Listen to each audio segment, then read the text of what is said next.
¿Cómo están, amigos de 6 a 9? Buenos días. Esta mañana tenemos como invitado para la entrevista política a Diego García Sayán. Él ha sido ministro de Justicia, ha sido ministro de Relaciones Exteriores también y, sobre todo, para la coyuntura, para el trance que nos interesa hoy día, ha sido presidente de la Corte Interamericana de Derechos Humanos. ¿Qué tal, Diego? ¿Cómo estás? Bien, Mario, muchas gracias por la invitación. Y lo hemos invitado porque hoy van a tener lugar en Costa Rica dos audiencias relacionadas con el Perú. A la primera no le están prestando demasiada atención porque no tiene que ver con el ingeniero Fujimori, sino tiene que ver con el Tribunal Constitucional. La destitución de los miembros del tribunal, en efecto. Brevísimamente, ¿puedes contarnos qué cosa es lo que se va a ver y qué cosa es lo que se podría... ¿Cómo llega eso a la Corte? Es un poco complicado, no hay tiempo, pero... Sí, pero lo que se va a ventilar.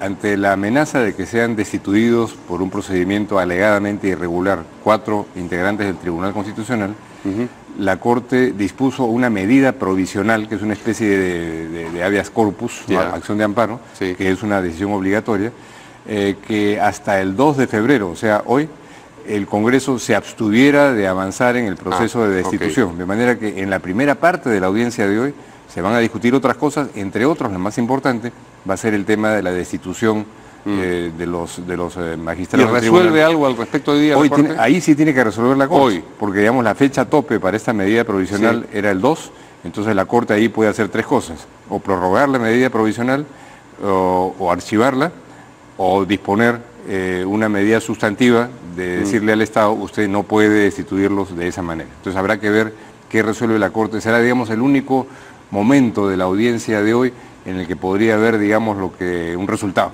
tangible, porque en el otro... ¿Y eso podría determinar que se extienda esta primera parte? No, porque eso tiene un horario, digamos, eso a las 8:30 hora de Costa Rica, 9:30 de Lima. Sí.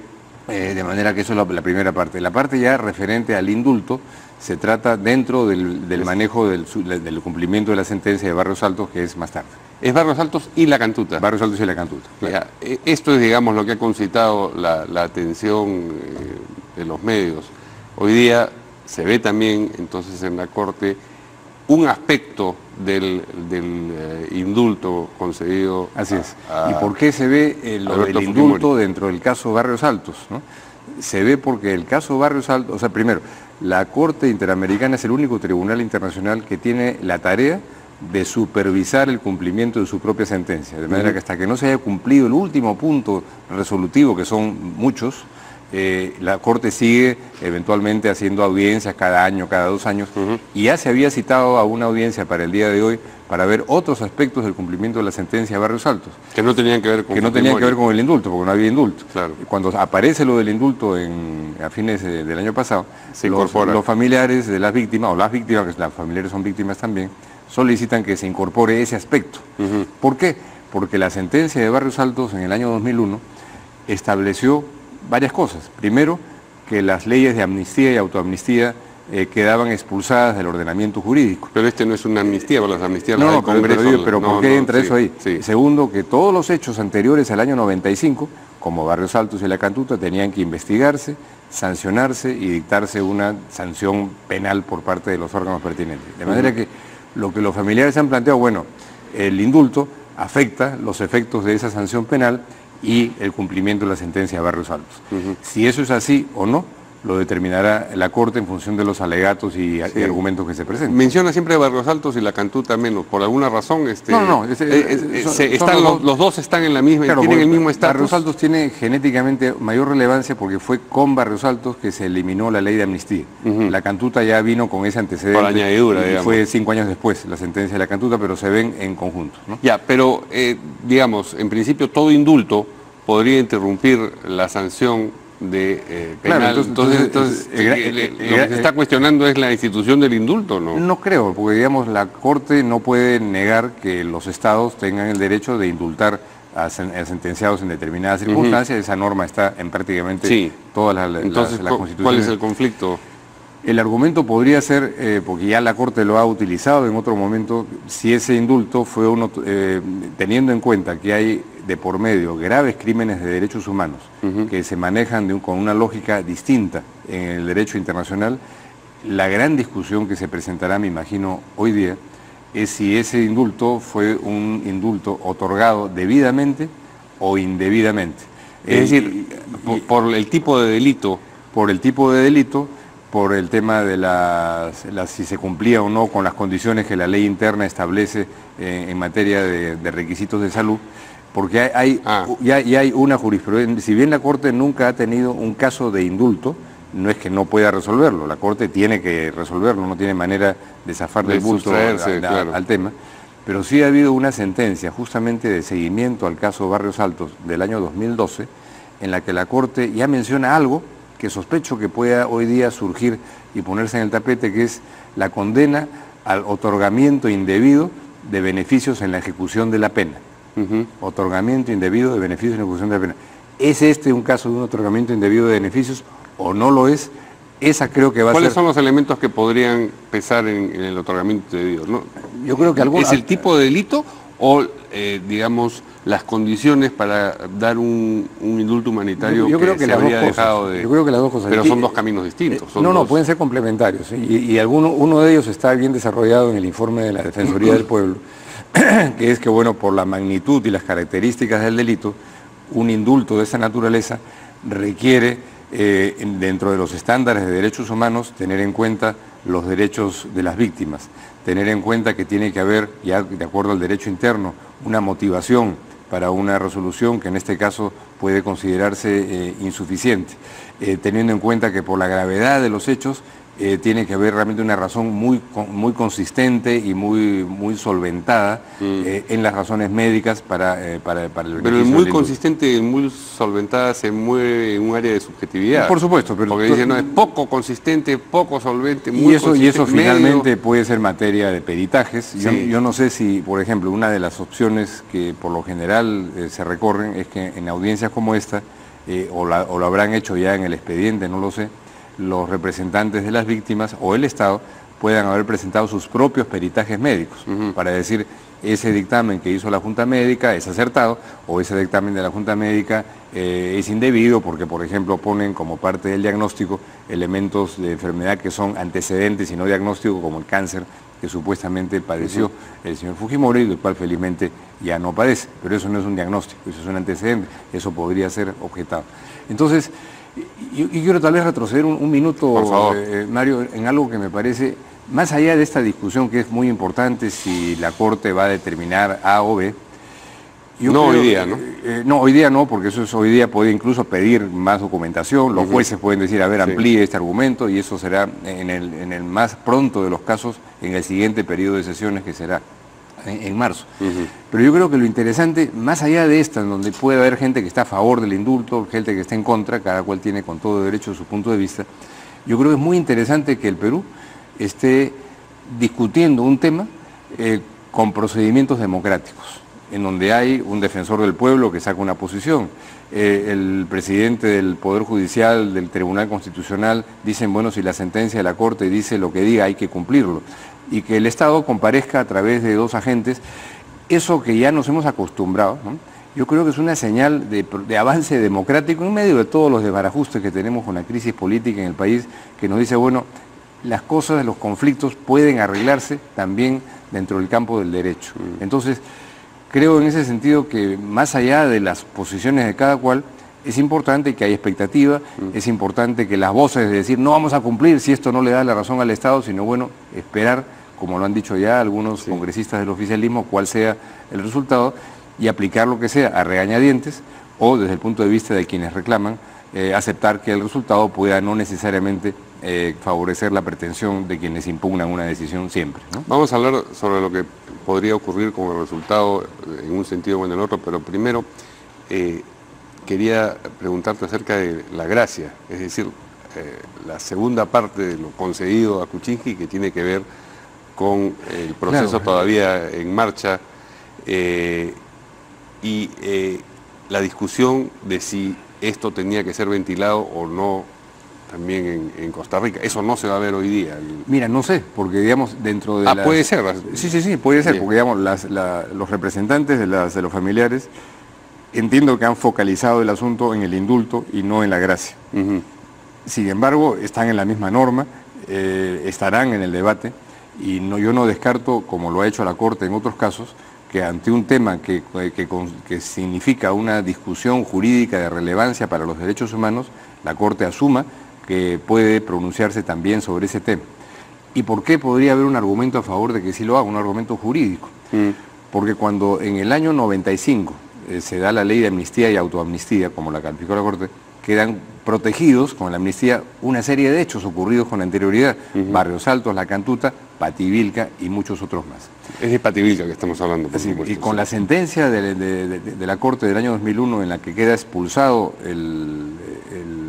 la ley de amnistía del ordenamiento jurídico, la sentencia hay dos sentencias, una primera que es sobre Barrios Altos y una segunda de Barrios Altos también, pero que dice, por si acaso, esa expulsión del ordenamiento jurídico de la ley de amnistía vale no solamente para Barrios Altos, sino para la obligación del Estado peruano de investigar todos los hechos que estén protegidos por esa ley de amnistía, en donde está Pativilca, y procesar a las personas sindicadas como responsables.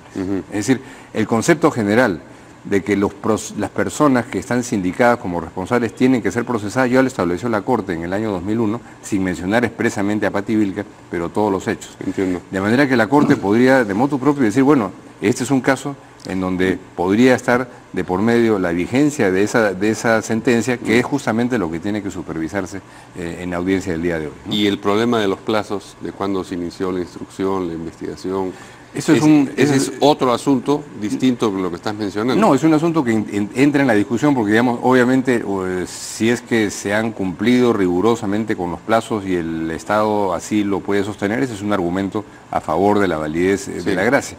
Pero la cuestión de fondo es si se dan o no las condiciones para aplicar la gracia en este caso. De manera que hay un tremendo bolondrón, porque además ahí, como eso lo ha señalado muy claramente la Defensoría del Pueblo, hay una serie de argumentos, dicen, insuficientes para el tema del indulto, pero el fundamento, la motivación para la gracia presidencial no existe.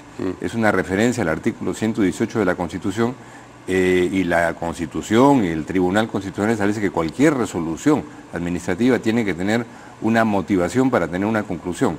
Y aquí el derecho de gracia no está sustentado. Es un tema básicamente de derecho interno que me imagino lo va a resolver la Sala Penal Nacional, pero acaso la Corte ni siquiera tiene necesidad de pronunciarse, porque la Sala Penal Nacional seguramente emitirá su dictamen antes de que la Corte Interamericana lo haga, que será en marzo, ¿no?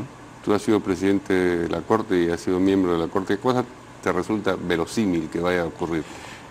Mira, no puedo adivinar, pero no, sí yo sé que no puedes adivinar, pero sí puedo ver durante lo que yo he visto en la Corte y lo que conozco de jurisprudencia de 30 años, es que cuando se le plantea a la Corte un nuevo tema, un nuevo reto, por lo general avanza, aplica una lógica proactiva y no una lógica de congelarse y decir, es un tema nuevo y ya lo resolvimos, no tenemos nada que hacer.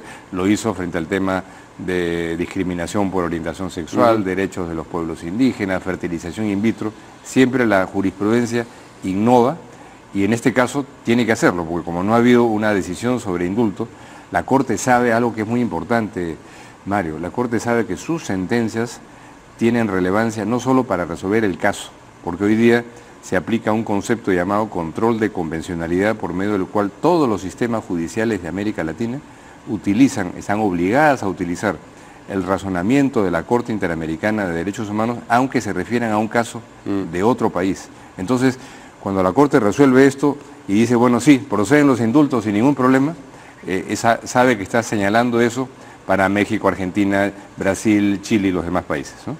Tenemos, si me permites, un momento a nuestra enviada especial en Costa Rica, Katia Gutiérrez, que nos va a transmitir lo que está ocurriendo ahí en vivo. Adelante, Katia.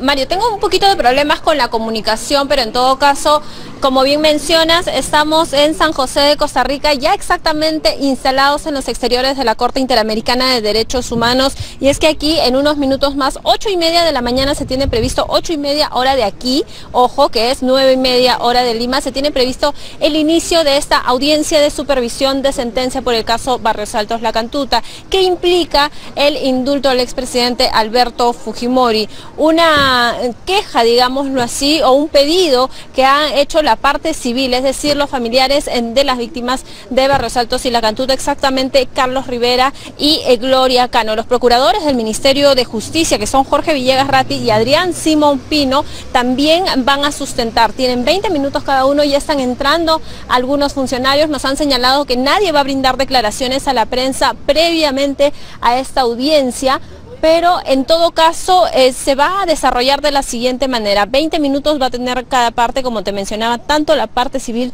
como los procuradores del Estado peruano, que son 2 abogados, y 2 también de la parte civil, Gloria Cano y Carlos Rivera, y luego de eso van a haber algunas preguntas de los integrantes de la Corte Interamericana de Derechos Humanos, que son 7 integrantes. Alguno de ellos va a tener que hacer preguntas y van a estar las... digamos que las réplicas, las respuestas, las réplicas y las dúplicas, y en todo esto se tiene estimado alrededor de 1 hora que dure esta audiencia, la misma que va a comenzar 8:30 de la mañana. Ojo que hay otros casos, por ejemplo el caso Durán Ugarte. ¿Y de qué se trata esto? Que también está en la agenda de hoy para la Corte Interamericana de Derechos Humanos. Se trata del caso El Frontón, exactamente, y que incluye además la supervisión de esta demanda que hicieron los integrantes del Tribunal Constitucional en contra del Congreso de la República, cuya subcomisión de acusaciones constitucionales los acusó constitucionalmente por haber modificado, digámoslo así, el sentido de lo que fue el caso El Frontón, decretarlo o no como delito de lesa humanidad para que continúe este proceso. En todo caso vamos a estar, por supuesto, muy pendientes minuto a minuto de lo que suceda en esta audiencia, de los invitados que ya están llegando y que en unos minutos más se tiene previsto, vamos a estar al interior seguramente de esta sala. Mario, contigo en estudios, muy buenos días. Bien, muchas gracias a Katia Gutiérrez, que va a seguir informándonos. Nosotros volvemos brevemente aquí a la entrevista y decías tú, por la experiencia y por lo que conoces de la Corte, ¿crees que va a actuar proactivamente, no se va a congelar?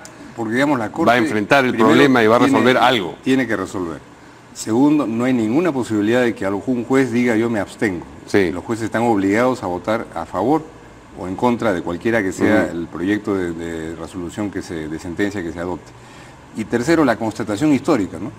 Cuando la Corte ha tenido, o sea, la última opinión consultiva que ha emitido sobre el tema del matrimonio entre personas del mismo sexo, en lugar de congelar una jurisprudencia que ya se había adoptado hacía 4 o 5 años, ha avanzado un poco, no para convertir el matrimonio entre como obligatorio, como escuchó hoy día en otra radio, alguien dijo que ahora es obligatorio. Por favor, eso no hay matrimonios obligatorios. Es un derecho, cualquier matrimonio tiene que ser voluntariamente decidido por las partes.